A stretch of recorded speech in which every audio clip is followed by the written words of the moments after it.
হঠাৎ কোনো অতিথি এসে গেলে একটা চটজলদি তৈরি হয়ে যাওয়া ননভেজ মায়ের হাতের রান্না তোমাদের সঙ্গে শেয়ার করলাম। আশা করি তোমাদের ভালো লাগবে। নমস্কার বন্ধুরা, আশা করি তোমরা সবাই খুব ভালো আছো। আমিও খুব ভালো আছি। সম্পাস লাইফস্টাইলের আরও একটা নতুন ভিডিওতে তোমাদের সবাইকে স্বাগত। আজকে ঘুম থেকে উঠতে একটু দেরি হয়ে গেছে। অ্যালার্ম বাজার সঙ্গে সঙ্গে ঘুমটা ভাঙলেও বিছানা ছেড়ে উঠতে ইচ্ছা হচ্ছিল না খুব একটা। তো তাই একটু দেরি হয়ে গেছে, কিন্তু উঠেই তাড়াহুড়ো করে রান্নাঘরে এসে কি যে রান্না করব সেটাই মাথায় প্রথমে চিন্তা এসেছিল।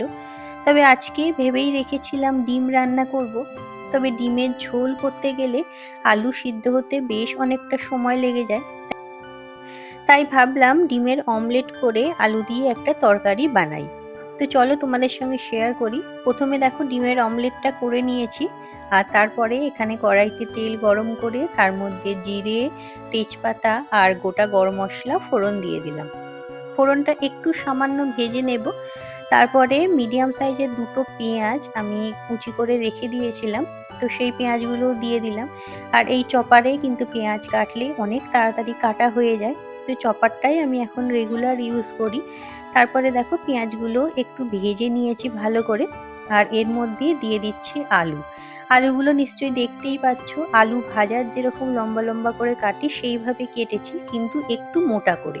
আলু ভাজার মতো সরু পাতলা করে কাটা হবে না, একটু মোটা মোটা করে কেটে নিয়ে আলুগুলো দিয়ে দিলাম। এরপর এটা পেঁয়াজের সঙ্গে ভালো করে ভেজে নেব কিছুক্ষণ।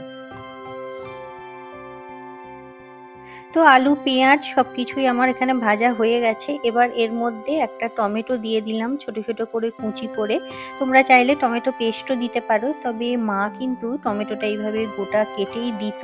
তো টমেটোটা দিয়ে আরও একবার ভালো করে আলু পেঁয়াজের সঙ্গে এটাকে ভেজে নিচ্ছি। এবার এর মধ্যে আদা, রসুন, জিরে, কাঁচা লঙ্কা পেস্ট করে রেখেছিলাম সেটাও দিয়ে দিলাম। তো এবার এটা আলু পেঁয়াজের সঙ্গে ভালো করে মিশিয়ে নিলাম।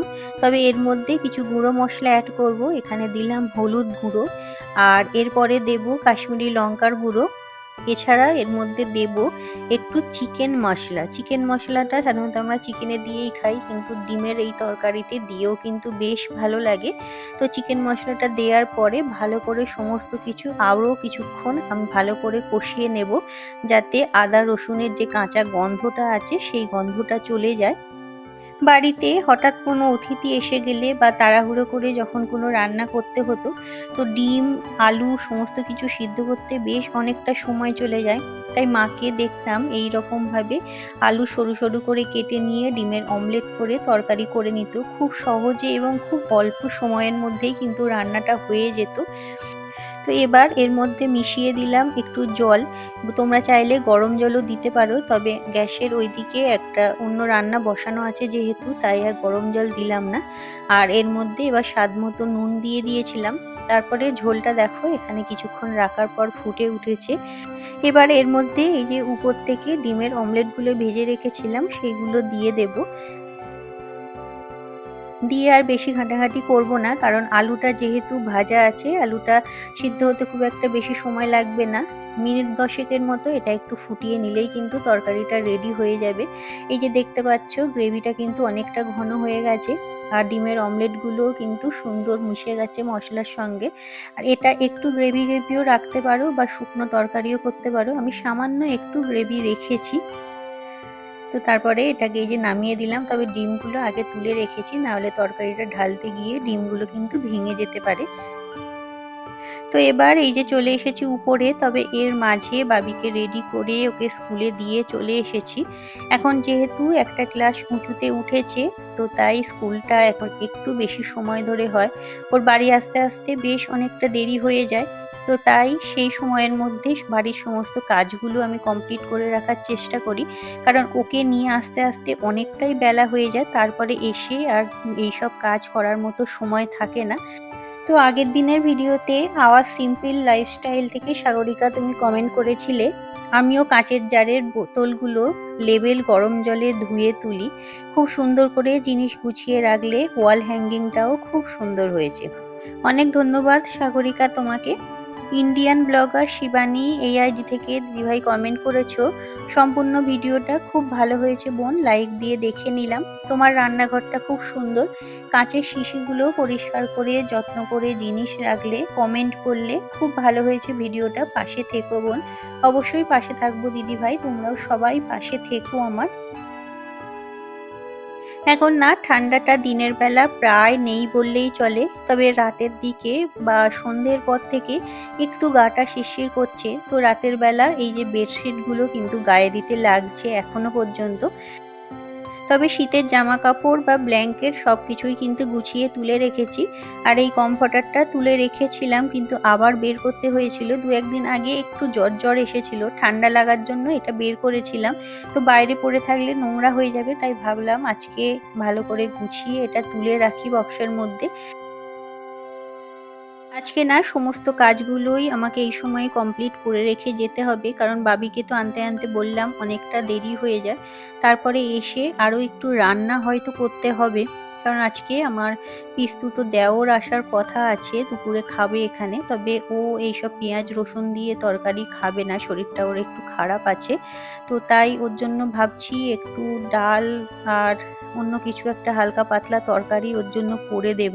তো তখন ওইসব করতে গেলে এসব কোনো কাজই আর তখন করার সময় পাবো না। আগে আসলে জানা ছিল না, জানা থাকলে সেই বুঝেই সকালে রান্নাটা করতাম। তো একটু আগেই খবর পেলাম যে আসছে, তো এখন আর কি করব, সকালের তো রান্না হয়ে গেছে। দেখি ভাবছি ওর মতো অল্প করে একটু কিছু করে দেব পরে, যদিও কি করব এখনো পর্যন্ত ঠিক করা হয়নি। আর অনেকগুলোই জামা কাপড় কাল কেচেছিলাম, সেগুলো আগে ভাঁজ করে নিই, কারণ বারান্দাটা পুরো ভর্তি হয়েছিল ওয়াশিং মেশিনে কিছু কাঁচা জামা কাপড় এখনো পড়ে আছে, এগুলো না তুললে আবার ওগুলো শুকোতে দেওয়া যাবে না। আর এখন না ছাদে গিয়ে জামা কাপড় শুকোতে দিতে আর ইচ্ছা করে না, এক তো প্রচন্ড রোদ হয়েছে, জামা কাপড় আর ছাদে দেওয়ার প্রয়োজনও পড়ছে না। আর ছাদে গিয়ে জামা কাপড় মেলে আসা আবার একবার তুলতে যাওয়া, অনেক সময় না ভুলেও যাই, সেই সন্ধে হয়ে যায় আনা হয় না। তারপর এলাম বাবানের ঘরে, বাবানের ঘরের বেডশিটটা অনেক দিনই হয়ে গেছে চেঞ্জ করা হয়নি, তো ভাবলাম আজকে চেঞ্জ করে দিই। তবে ওর বিছানায় যে তোশকটা পাতা থাকে সেটা না আজকে একটু ছাদে নিয়ে গিয়ে রোদে দিয়েছি, কালও দিয়েছিলাম, আজকেও আরেকবার নিয়ে গিয়ে দিয়েছি। রোদটা যেহেতু বেশ চড়া বেরোচ্ছে, তো তোশকটা একটু রোদে দিলে ভালো আবার নরম হয়ে যাবে, আর শুতেও আরাম লাগে। নাহলে তোশক কিন্তু বেশি দিন একভাবে ব্যবহার করতে থাকলে না ওটা না কিরকম শক্ত হয়ে যায়। তো তাই ছাদে দিয়ে এসছি। আপাতত এই যে গদির উপরেই বেডশিটটা পেতে রেখে দিলাম, পরে ওটা আবার পেতে বিছানাটা ঠিক করে গুছিয়ে দেব। আর এই খাটটার না মাপটা এমন, না এটা সিঙ্গেল বেড না এটা ডাবল বেড, মাঝামাঝি একটা সাইজের, তাই ছোট চাদরগুলো এতে ভালোভাবে পাতা যায় না, আর বড় চাদরগুলো পাততে গেলে না অনেক চারিদিকে গুঁজাগুজি করতে হয়, তো ওর জন্য না অনেকটা সময় লেগে যায়। তো যাই হোক আপাতত পেতে রেখে এসেছি, তোশকটা পেতে তারপরে আরও একবার ভালো করে গুছিয়ে দেব। এই ঘরে আসবাবপত্রগুলো বেশ কিছুদিন হলো ভালোভাবে মোছা হয়নি, আর আয়নাটার উপরে না অনেক হাতের ছাপ পড়েছে, বাবি আসলে খেলা করে তো এখানটায়, তো ওরই ওই ছোট ছোট হাতের ছাপ দেখলাম আয়নাতে ভর্তি হয়ে আছে, মুখ দেখতে গেলে না একটু অসুবিধা হচ্ছে। তাই ভাবলাম আজকে ভালো করে এগুলো পরিষ্কার করে দিই। সংসারের কাজের আসলে কোনো নির্দিষ্ট লিস্ট থাকে না, একটার পর একটা তো চলতেই থাকে, একটা কাজ শেষ হলে আবার একটা কোথা থেকে বের হয়ে আসে, তো এইভাবেই সারাদিন কেটে যায়। তো বাবানের আপাতত স্কুল ছুটি আছে, ওদের স্কুলে ওই যে মাধ্যমিক পরীক্ষা চলছে, তো মাধ্যমিক পরীক্ষার সিট পড়েছে, তাই ওদের এখন স্কুলটা বন্ধ আছে, তাই ও স্কুলে যাচ্ছে না, বাড়িতেই আছে। তো ওকে বাসে তুলে দিয়ে আসা নিয়ে আসার কাজটা আপাতত কদিন বন্ধ আছে, সামনের সপ্তাহে খুব সম্ভবত সোমবার থেকে হয়তো স্কুল স্টার্ট হবে।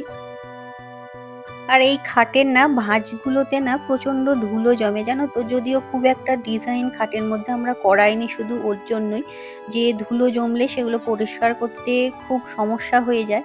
কিন্তু ওই যে সামান্য একটু করে যেখানে যা খাঁজ আছে তার মধ্যেই না একটু একটু ধুলো জমে, তো সেগুলো আজকে একেবারে ভালো করে পরিষ্কার করে নিলাম। তো এরপরে ঘরটা ভালো করে ঝাড় দিয়ে মুছে চলে গিয়েছিলাম ভাবিকে আনতে। তো আজকের ভিডিওটা আমি এখানেই শেষ করলাম, আশা করি তোমাদের ভালো লেগেছে, আবার দেখা হবে পরের ভিডিওতে। টাটা।